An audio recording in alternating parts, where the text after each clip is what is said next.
চোখ কর দেখিনি, তোরা আমার কথা কয়ে কোনো না ভাবিনি। আমাদের কথা কেউ শুনতে চায়নি, আমাদের কথা কওয়ার দিন ফুরে গেছে। তো চোখে আঙুল দিয়ে সবাই দেখে দিচ্ছে, বুঝে দিচ্ছে, বুঝতে পারছিস নি?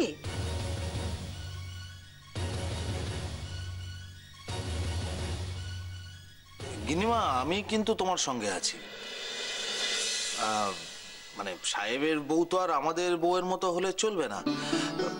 একদিকে তাকে লেখাপড়া আচার ব্যবহার যেমন জানতে হবে, আবার অন্যদিকে সংসারের হাঁটিঝুটিও তো ঠেলতে হবে।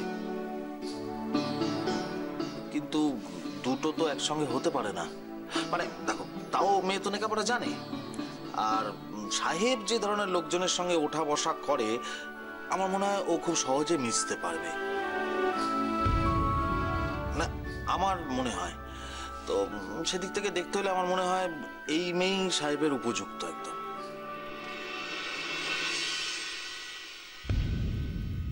আমারও বাপু তাই মত। তাছাড়া ইচ্ছে থাকলে বাকি কাজ শিখে নিতে আর কত সময় লাগবে? আমরা কি সব কাজ শিখে এসেছিলাম নাকি বাপের বাড়ি থেকে? আর শেখার ইচ্ছে থাকলে এখনো শিখতে পারে।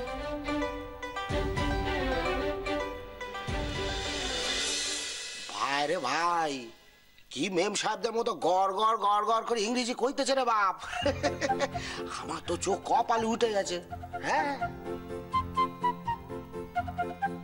ও গিন্নিমা, এ মেয়ে যদি এ বাড়িতে আসে না, আমি ওর কাছ থেকে ইংরেজি কথা বলাটা শিখে নেবো।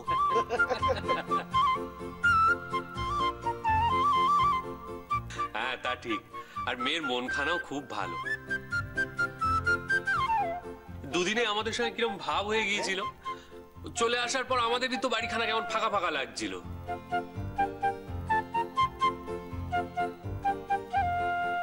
আর তাছাড়া শুনছি সিংহে বাড়ির ছোট বউ, সেও নাকি লেখাপড়া খুব ভালো, গড় গড় করে ইংরেজি বলতে পারে।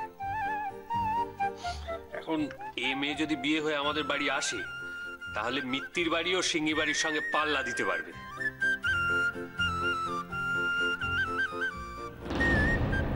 মেয়েটার মা বাবা নেই, ভাষা ভাষা শুনেছিলাম বটে, কিন্তু অত তুলিয়ে ভাবিনি তো। সেই জন্যই কি মেয়েটা অত প্যাম্পার্ড?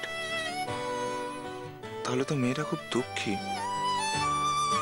ভালোবাসা পেলে কি ওর স্বভাব শোধরাবে? ওকে কি আমি আমার মতো গড়ে নিতে পারবো? এবার দেশ থেকে আসার পর ওই মেয়ের কান্না ভেজা মুখ যে অনেকবারই আমার চোখের সামনে ছায়া ফেলেছে, এই কথা তো ভুল নয়।